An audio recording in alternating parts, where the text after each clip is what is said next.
Good evening, welcome, and Merry Christmas. We gather now to share in our Christmas pageant, one of the most beloved traditions in our congregation. This night is special, and in our hearts swirl hope, nostalgia, anticipation, and love. Our sanctuary always feels warm and inviting to me, but tonight there's an additional charge in the air. To me, it seems as though our collective goodwill might even burst our walls. Call it the Christmas spirit.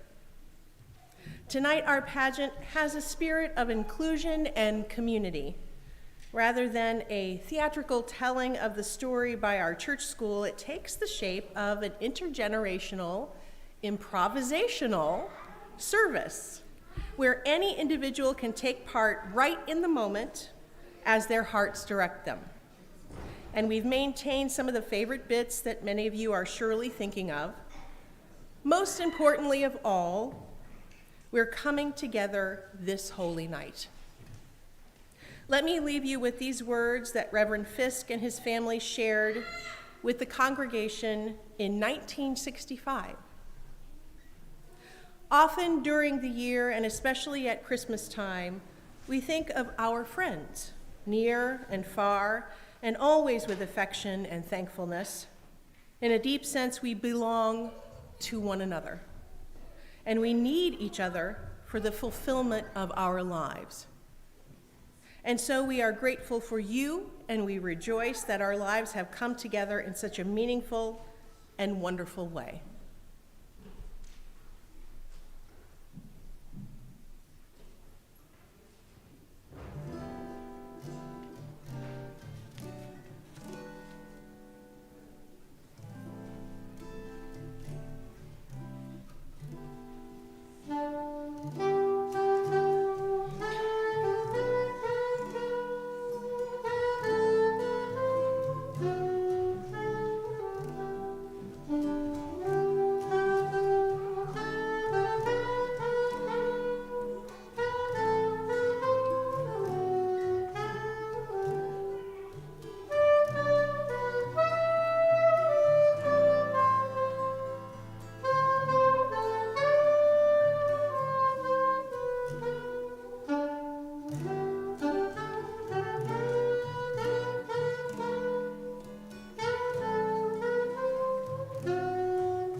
We light our chalice as well as our Advent wreath and our Christmas candle with these words.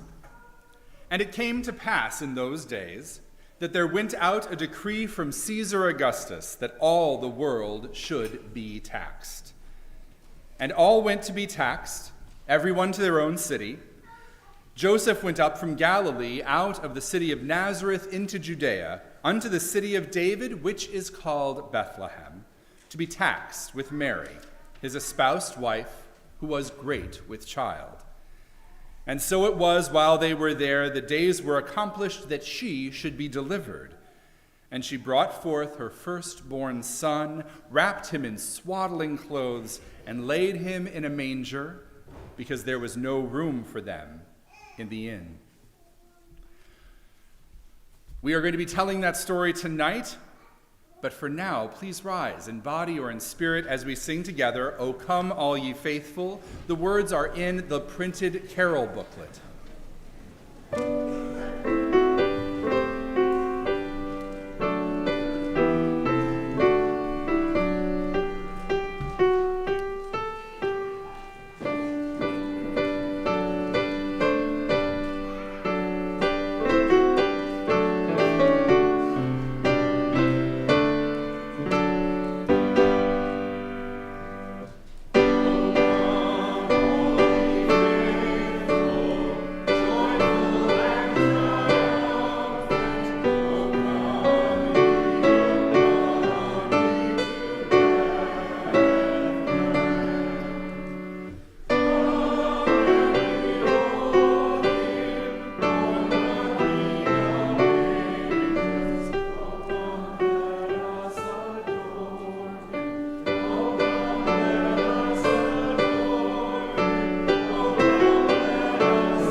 seated.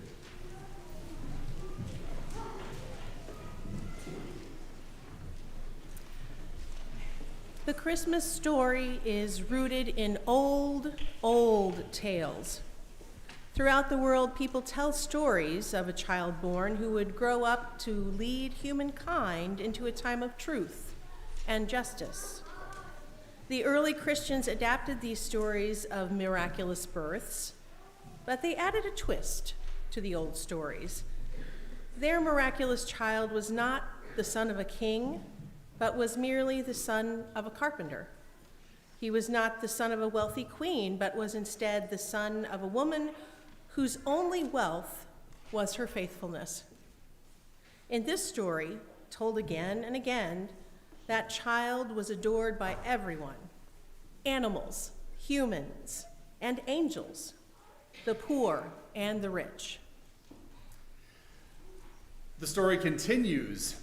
And there were in the same country shepherds abiding in the field, keeping watch over their flock by night. And lo, the angel of the Lord came upon them, and the glory of the Lord shone around them, and they were sore afraid. And the angel said unto them, Fear not, for behold, I bring you good tidings of great joy, which shall be to all people.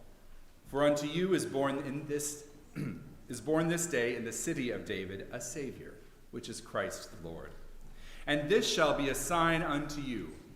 You shall find the babe wrapped in swaddling clothes, lying in a manger. And suddenly there was with the angel a multitude of the heavenly host, praising God and saying, Glory to God in the highest, and on earth peace, goodwill to all. So tonight, we are going to recreate this old story of the miraculous birth of Jesus, but with our own twists. I'm going to ask you to allow yourself to forget you've ever heard this story before. I know it's hard, but try, really try.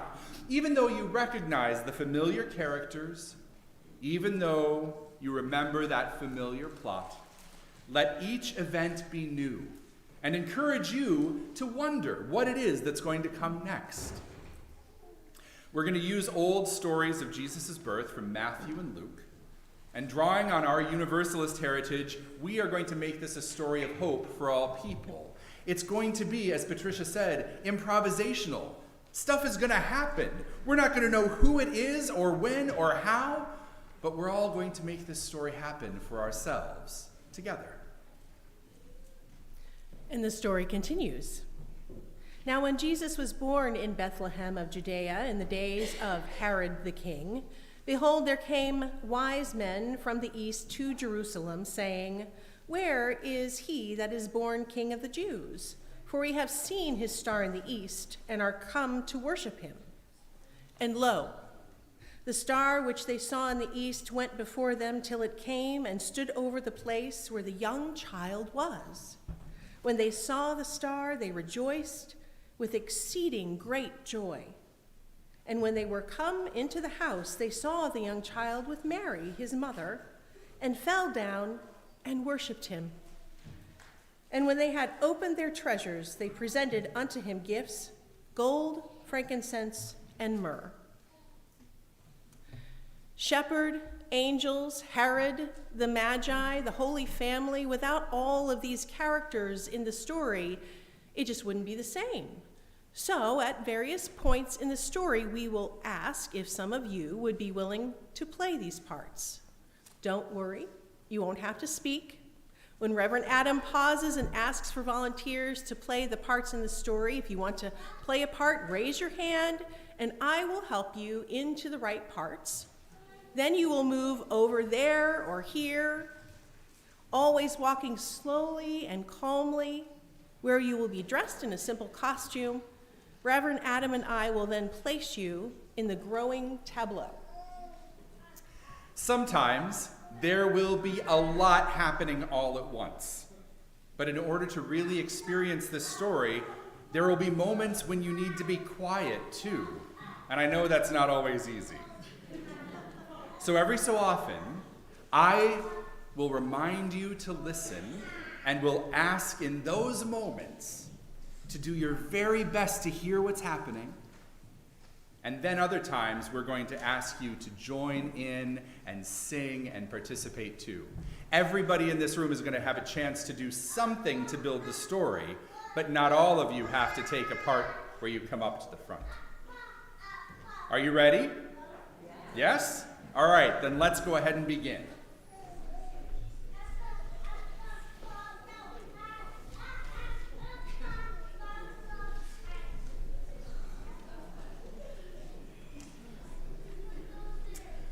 Okay, so this is the very first time you've ever heard this story, I know, because it's the very first time that I've ever told this story.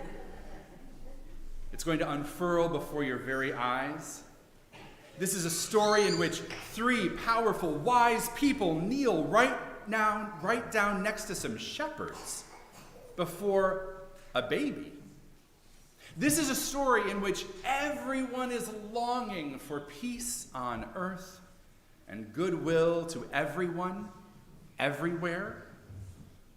This is actually a story about the transforming power of love. So listen and watch carefully. We're going to start with a song that will help you know what it is that we're going to be doing. Please turn to the next page in your carol booklet for 2 verses of Once in Royal David's City.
So to start this story, I will need somebody to be Caesar Augustus, the Emperor of Rome. Is there somebody who's willing to be Caesar? All right, all the way in the back.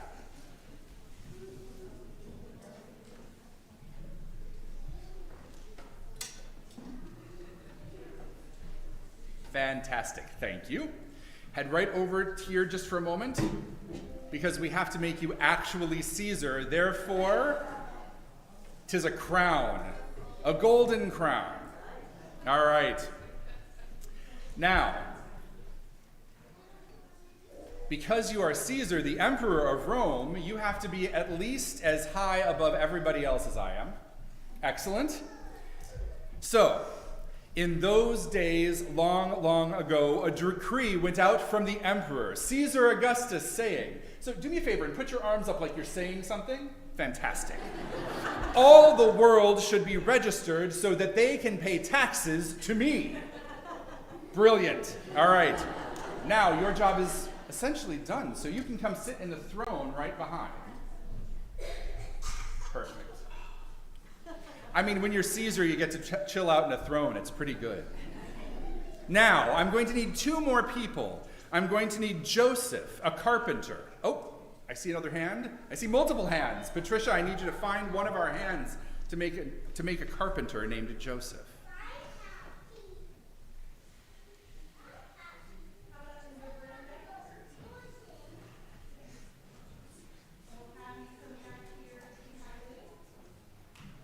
All right.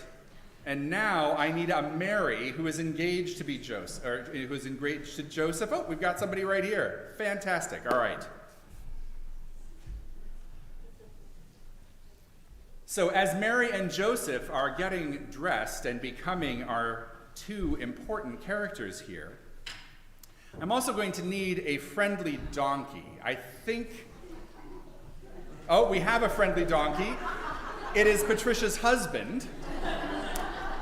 Very good. Thank you, sir. Much appreciated.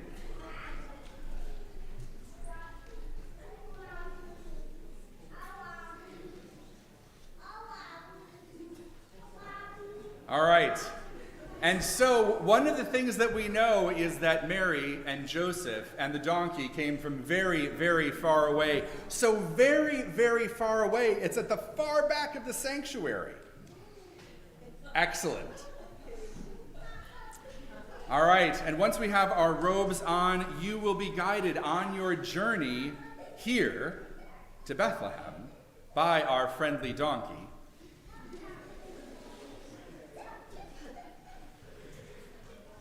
Brilliant. All right, now, I think we are just about ready. We've got one last piece. Oh, you all look fantastic. All right, so if you will come toward the middle aisle. Thank you. All right, so here's one of the spots where everybody in the room gets to play a part. This first scene is a starlit night. So I need everybody in the room to help play stars. So if you would do me a favor and put up your hands like this and make them twinkle. Oh, perfect. Fantastic. All right, so all the people were required to go to the town where they had been born to register. And for some people that meant a long journey and lots of stars. Joseph, a carpenter, had to go all the way from the town of Nazareth in Galilee up to Judea, to Bethlehem, to the city of David. And he went with Mary, the woman he was planning to marry, because she was expecting a child. All right, I know your arms are getting tired. Can you imagine how tiring it is to be a star? Perfect. They started on their long journey, traveling by day and night, only lit by the stars. I know. Okay. Stars, you can put your hands down. Thank you. And when Joseph and Mary got to Bethlehem, they discovered that there was no place for them to stay. Nobody had any room. They stopped once and twice and 3 and 4 times, and nobody would let them in. But they finally reached an inn. We need an innkeeper. Is there an innkeeper in the house?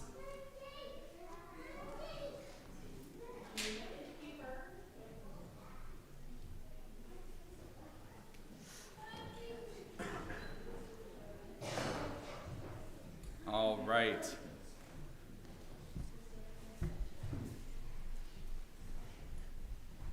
So they've reached an inn. They've met an innkeeper. And the innkeeper, who is sweeping their steps, perfect, says, "I'm so sorry, but there is no room in the inn. But I do have space in the stable that's in the side of the hill." So what that means, Mary and Joseph, I'm afraid that you must come up and settle into sleep among the animals in the stable. One of you can take this chair. One of you can take this one. Well done. Okay, so here's the next thing that we need. We just said that they could sleep among the animals, but we don't have any animals. So I need a bunch of animals. We've got donkeys and camels and sheep and cows and horses. If you would like to be an animal, I'm just going to have you stand up and come up to the front, because I'm pretty sure we have enough masks for lots of animals. Terrific. Come right over here, please. Just right here in the center, and stay there, because we're going to bring the masks to you. Just hang out right there for a minute.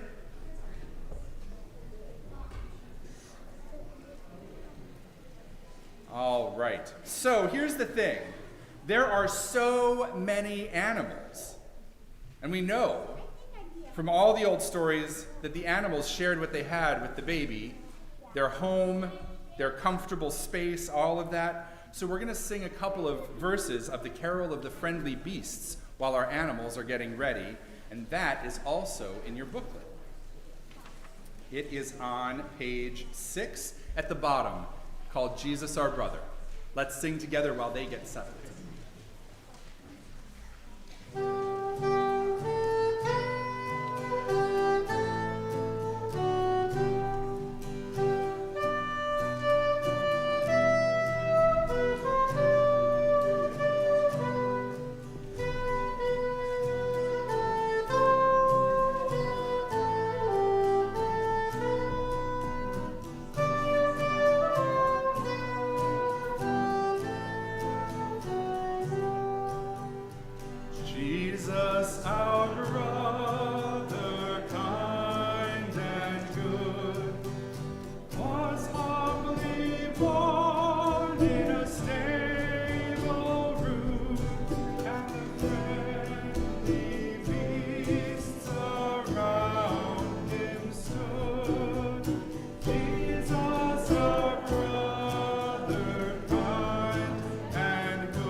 We have animals, and they welcomed Joseph and Mary into their stable.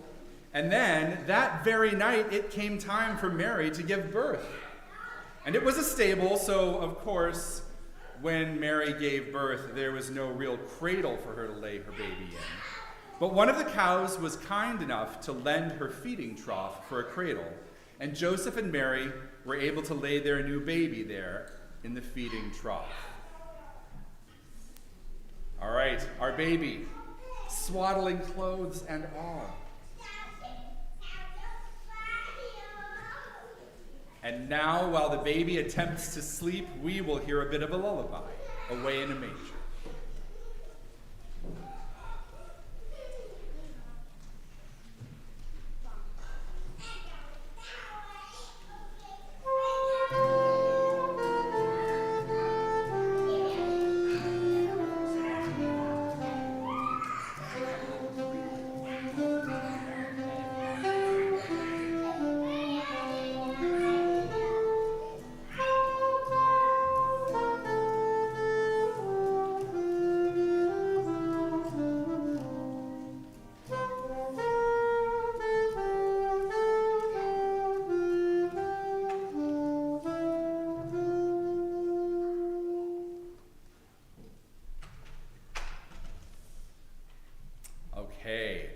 So the next part of the story has shepherds and an angel of the Lord. So I'm going to need 3 to 5 shepherds right away. All right, I see one. Do we have some more shepherds? I could use a couple more. All right, somebody from the back, I see an arm. Marvelous.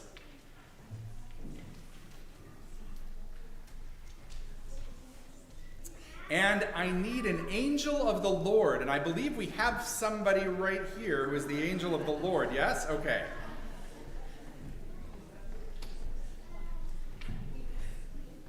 Does anybody else want to be a shepherd? I know we can accommodate 2 more if somebody is just dying for a role. Yes? Fantastic. Come on up.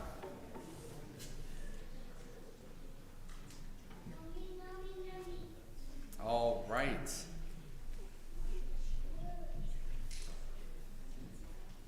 And the rest of you also have a part to play right now. You all are the sheep that the shepherds are watching. Perfect, excellent, yes.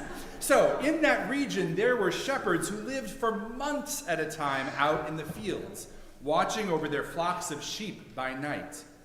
And they had to watch over their sheep because there were wolves back in the hills that would gladly eat a sheep if they could get one. Ow!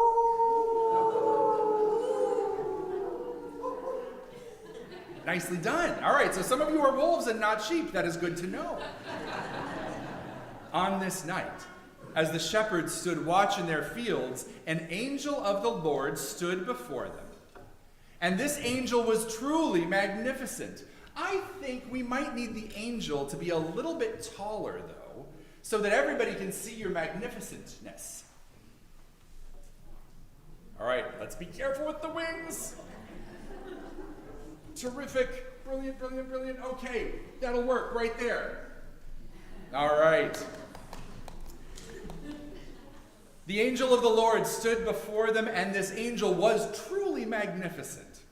And the glory of the God of the Israelites shone around all of the shepherds. Not surprisingly, the shepherds were terrified. Can you look terrified? Marvelous. Excellent. Okay. The angel spoke gently, saying to them, "Do not be afraid, for I have appeared to bring you good news of great joy for all the people of Israel. To you is born this day in the city of David a Savior who is the Messiah. This will be a sign to you. You will find a child wrapped in strips of cloth and lying in a cow's feeding trough." And then the angel who had spoken went on to say, "Glory to God in the highest, and on earth let there be peace and goodwill among all people everywhere." But what this means in the story is that we're going to need a lot more angels all of a sudden, and I think that means my sheep and wolves, you must become angels right now. So please rise in body or in spirit, face the shepherds and the sheep, and we will sing with the voices of angels together. It's Angels We Have Heard on High on page 7 in the booklet.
Seated, O host of angels.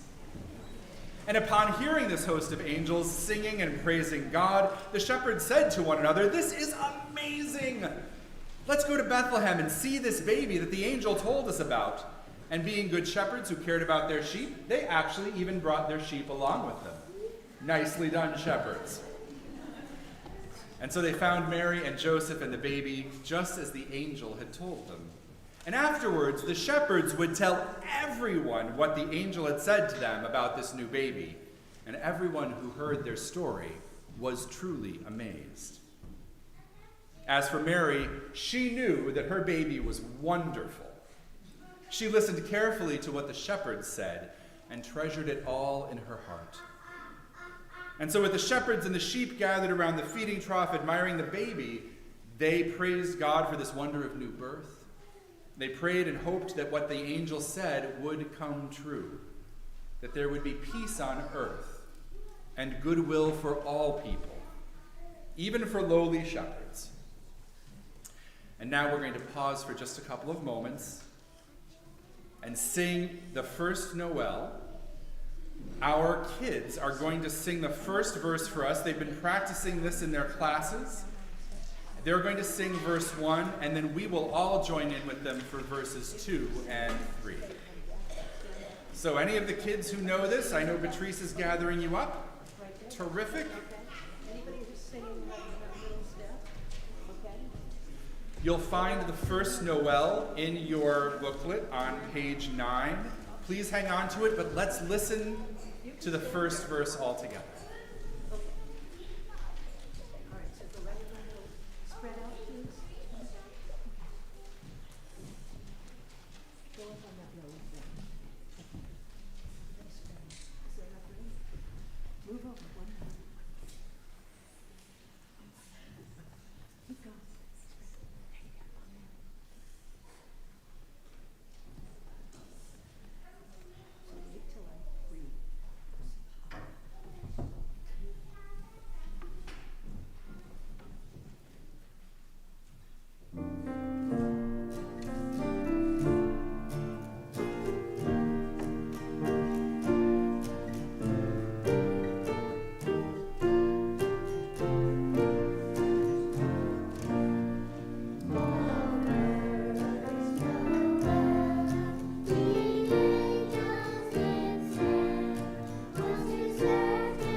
Return to your animal selves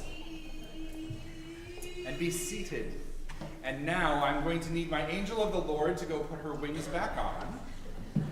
And I think I'm going to need my star, but I'm going to need it a little sooner. So hey, Mike, can you hand me the star?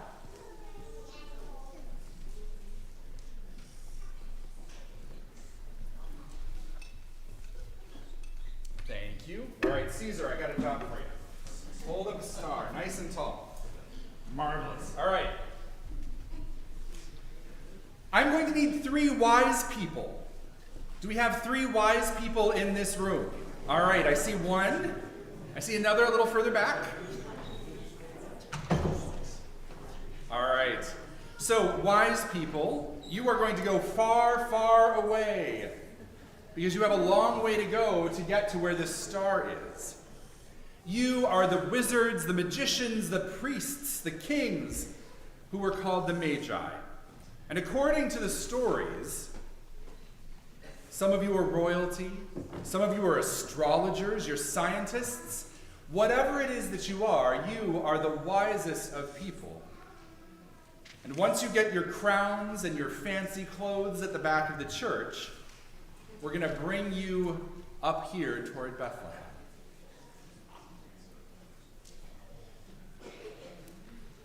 Now, we have heard in other versions of stories like this about all kinds of prophecies that there would be a Savior born, that there would be somebody who would change the entire world. People heard these prophecies all over, not just in Israel, but everywhere.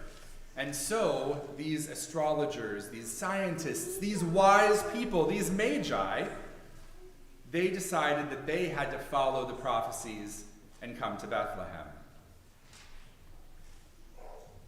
Now, as they journeyed their very long, very slow journey to Bethlehem, some people say it took them years, others say it took them about 12 days to get there, which is why we talk about the 12 days of Christmas. But they noticed that their way was lit by a large and bright star. But they didn't get all the way to Bethlehem first. Before they got there, they went to visit King Herod. And Mike, one of our co-moderators of our board, one of the most dignified people in this whole room, is our Herod. So, Herod, if you would come forward. Wise people, if you would come to meet Herod.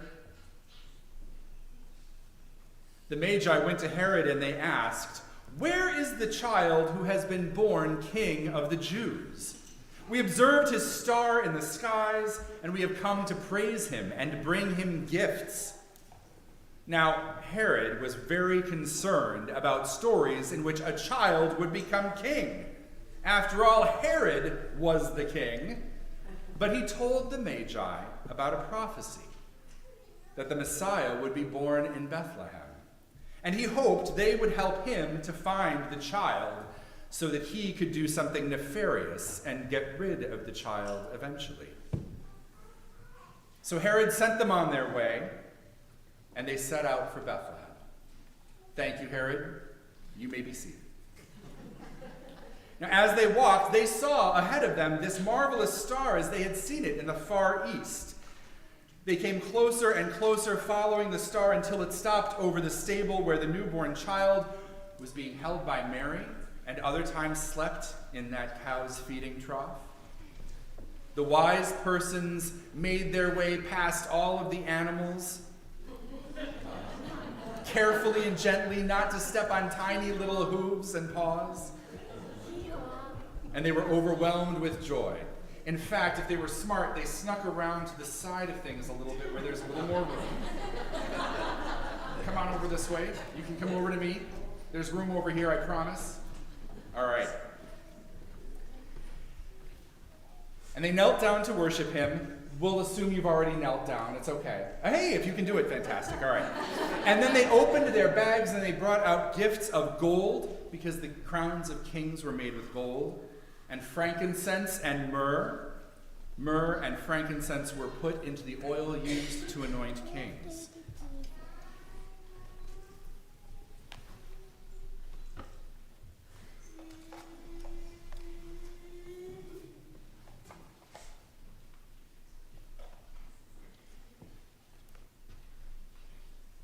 So many gifts, so many people. So many people coming just to look at one baby. And so now we're done. Let's just take a moment and look at this scene. It is a special night with stars and angels and shepherds and wise people and animals, and they're all admiring this one special baby that has just been born. I'm going to ask you to just sit for a moment. We're going to play It Came Upon the Midnight Clear. You're going to listen to one verse, and then, during the second two verses, you all are going to be able to come down and take off your costumes and return to your seats. But for a moment, we want to watch you to look at what it was like in the Nativity. And so let's hear a verse of It Came Upon a Midnight Clear.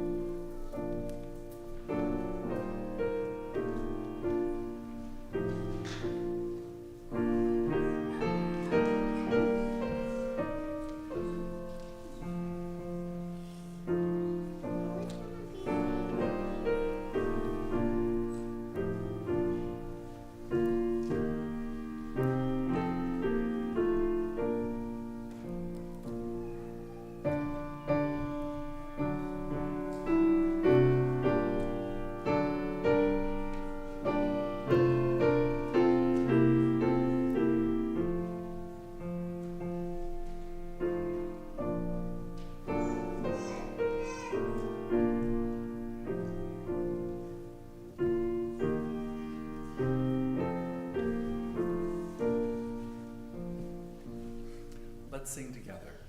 It came upon the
And now we come back to our world, inspired by this story of a family and a baby who helped to change the world.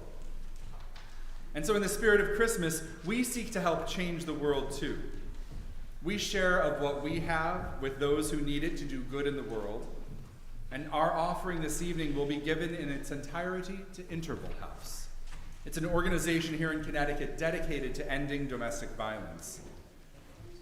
Our story tonight is a story of hope for all people, and one in which we can celebrate the ways we too can make change, as well as the things about this world that we love. So ushers, I'm going to need you to help out and gather up our offering. The plates are right down behind the pews right there, I believe.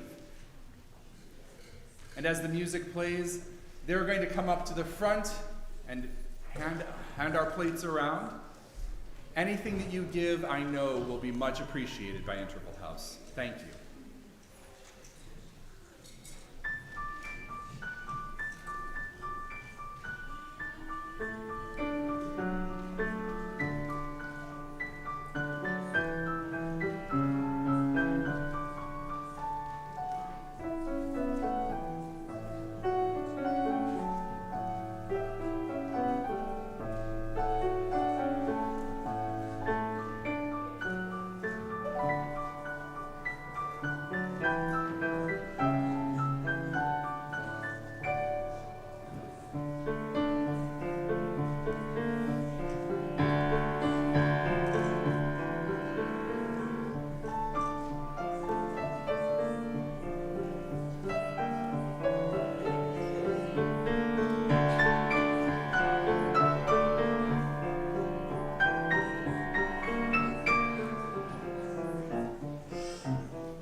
thank you for so generously giving these gifts and making it possible for us to help others escape domestic violence.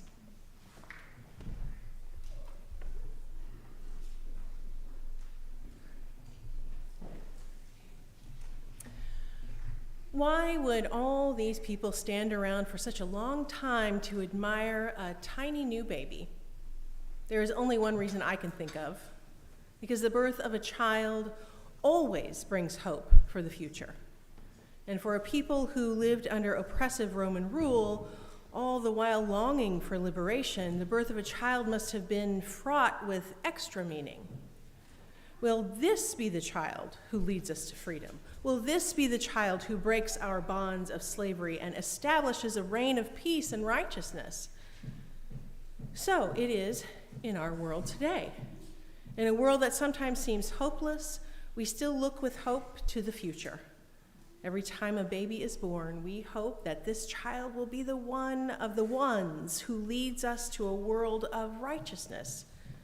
And every time we tell this Christmas story, it reminds us that we must go out and work for liberation and justice.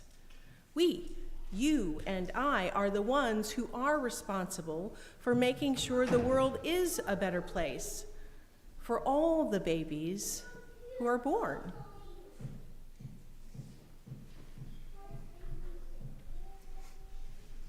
One of the traditions of this congregation that we really, really love here is our candlelight silent night.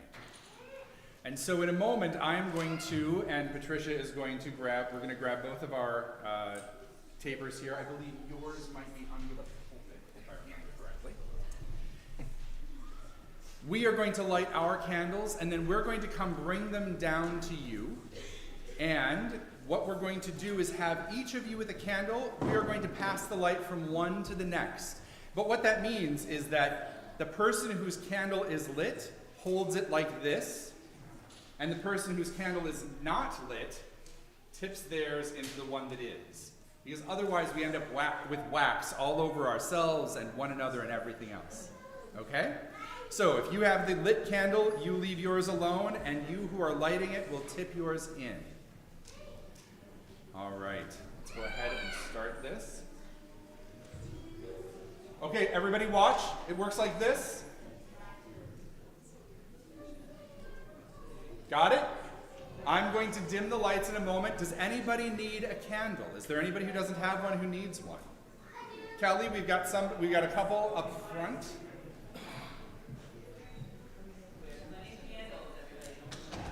All right. If you need a candle, leave your hand up. All right, we've got two at the front, but otherwise I think, oh, and one toward the back.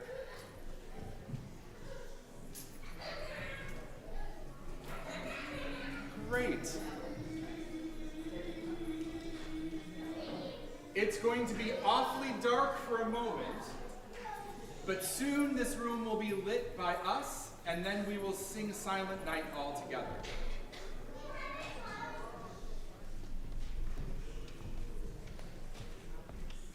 Please rise in body or in spirit.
let's join together in singing our closing hymn.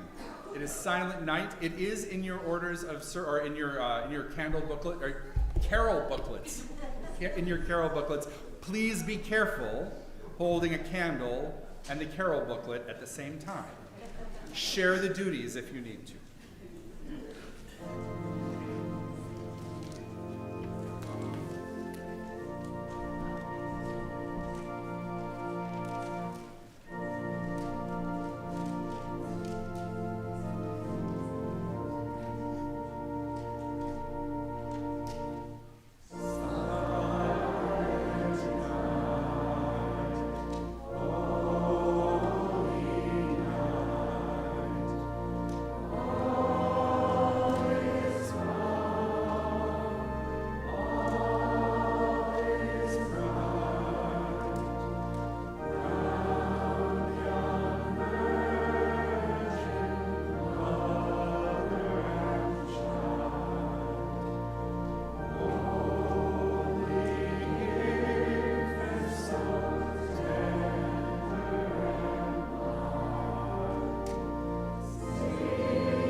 Take a look around the room. There's nothing quite as wonderful as seeing all of you here by candlelight. And now that you've done that, for the sake of safety and wisdom, I'm going to ask you to gently blow out your candles.